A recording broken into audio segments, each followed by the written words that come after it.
ကြောင်တွေကကောင်းကျိုးမပေးတဲ့တော်ဝါဆိုပြီးတော့မြန်မာတို့ရဲ့တချို့အယူဆတွေမှာတွေ့ရတတ်ပါတယ်။တချို့ဆိုရင်ကြောင်တွေကိုအမြဲအိတ်လိုက်စားလိုက်နေပြီးတော့တခင်ကိုယ်တော်မှမခံလေးစားလှုပ်တက်တဲ့တော်ဝါတွေဖြစ်ကိုမှပြောဆိုနေကြပူပါတယ်။ဒါကြောင့်မို့လို့ကြောင်တွေဟာမချစ်တတ်တာမဟုတ်ပဲနဲ့မချစ်ပြတ်တတ်တဲ့တော်ဝါတွေပဲဖြစ်ပါတယ်။သူတို့ရဲ့ချစ်ကြောင်းဖော်ပြတဲ့နေလန်ကတခြားသောအိမ်မွေးတရိတ်ဆန်တွေနဲ့မတူပဲနဲ့ကွဲပြားခြားနားနေတာမို့လို့လူသားတွေအနေနဲ့နားလည်ရခက်နေတာလို့လည်းပြောလို့ကြပါတယ်။ဒီတော့ကြောင်ဥပဒေသားနံပါတ်1အနေနဲ့ကြောင်တကောင်ကတင့်ကိုခေါင်းနဲ့လာပြီးတော့တိုးဝေးရမ်းနေမယ်ဆိုရင်သူတို့ဟာတင့်ကိုတခင်အဖြစ်ကိုမှအတိမတ်ပြူကြောင်ဖော်ပြတာပဲဖြစ်ပါတယ်။ကြောင်တွေရဲ့ခေါင်းမှာထူးခြားတဲ့အနှံကလေးတစ်မျိုးရှိပြီးတော့သူတို့ဟာသဘောကျတဲ့လူစီကိုခေါင်းတိုးပြီးတော့အနှံဆွဲအောင်လုပ်ကအမှတ်မှတ်ထားကြပါတယ်။ဒါကြောင့်မို့လို့မိုးလင်းလာတာနဲ့ကြောင်တကောင်ကတင်နာမှာပုတ်တီးပုတ်တက်လာလို့နေပြီဆိုရင်တော့ဒါဟာချစ်ကြောင်းကိုမှဖော်ပြတဲ့ left language တစ်မျိုးလို့သိထားရမှာပဲဖြစ်ပါတယ်။ကြောင်ဥပဒေသားနံပါတ်2မှာတော့ကြောင်တွေဟာဒုတိယ left language အနေနဲ့တားကောင်ဖန်ပြီးတော့လူတွေကိုလက်ဆောင်ပေးခြင်းအပြင်ချစ်ကြောင်းကိုဖော်ပြတတ်ကြပါတယ်။ကြောင်မွေးဘူးတဲ့လူတိုင်းဘဝမှာတစ်ခါလောက်တော့ဧကန်နဲ့မိဖို့ကြောင်တွေမှာ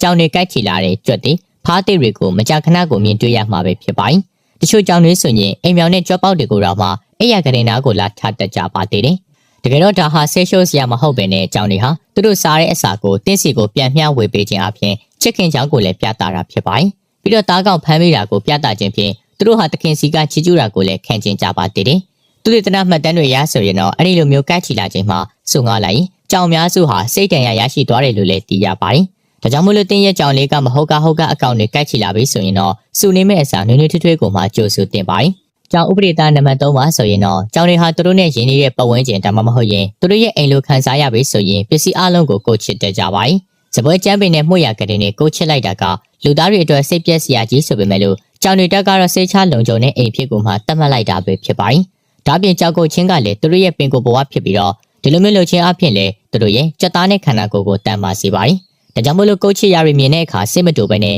လူသားနဲ့ကြောင်ကြားမေတ္တာပေါင်းကူတရားဖြစ်ကိုမှဖြစ်တွေ့ရမှာလည်းဖြစ်ပါတယ်။ဆက်ပြီးတော့ကြောင်တွေနဲ့ပတ်သက်တဲ့လွင်မားတဲ့အယူအဆတွေအကြောင်းကိုပြောရမယ်ဆိုရင်တော့ကြောင်တွေဟာအချိုရတာကိုမခံစားနိုင်ကြပါဘူး။ကြောင်တွေဟာအပြင်းကြီးတာမဟုတ်ပဲနဲ့သူတို့ရဲ့မျိုးစေ့စရိုက်ကိုကအိမ်မက်တာပဲဖြစ်ပါတယ်။ကြောင်လေးတွေဟာဘလောက်ထိတောင်မှအိတ်ကြတယ်လဲဆိုရင်တော့သူတို့အသက်9နှစ်တာအရွယ်ရောက်တဲ့အခါမှာ3နှစ်လောက်ကအိတ်ဆက်ခြင်းနဲ့ကိုကုံဆုံးခဲ့ပြီပဲဖြစ်ပါတယ်။ဒါကြောင့်မလို့သူ့တဘာဝအရာသူဟာသူအေးကြကြအိတ်နေတာကိုဝေဖန်ဖို့မလိုဘူးလို့ထင်ပါတယ်။နောက်ဆုံးအနေနဲ့မှာကျင်တာကတော့ကြောင်တွေကိုလက်သေးမညက်ပေးတင်ပါဘူး။ကြောင်တွေအတွက်ကလက်သေးဆိုတာနဲ့လက်နဲ့ဆက်နေတဲ့အယိုးလေးတွေဖြစ်တဲ့အတွက်လက်သေးညှက်လိုက်ရင်ခြေထောက်လေးတွေနာပြီးတော့လမ်းလျှောက်လို့မရဖြစ်သွားနိုင်တယ်လို့ဘာမှမဖြစ်ရင်တော့မှကြောင်လေးတွေဟာလက်သေးမရှိတော့ဘဲနဲ့သူတို့ကိုသူတို့မကာကွယ်နိုင်တော့တဲ့အတွက်ကိုဘေးအန္တရာယ်ဖြစ်စေနိုင်ပါတယ်။ကဲပရိသတ်ကြီးတို့ဒါကတော့တီချစ်သူတို့မဖြစ်မနေတည်ထားတဲ့အင်မွေးကြောင်တွေရဲ့အမှုချင်းတွေအကြောင်းကိုတင်ဆက်ပြောပြပေးခဲ့တာပဲဖြစ်ပါတယ်။ပရိသတ်တို့ကရောဘယ်လိုထင်မြင်တယ်လဲဆိုတာလဲကွန်မန့်လေးမှာဖြေပေးခဲ့ကြပါအောင်နော်။အားလုံးကိုကျေးဇူးတင်ပါတယ်ခင်ဗျာ။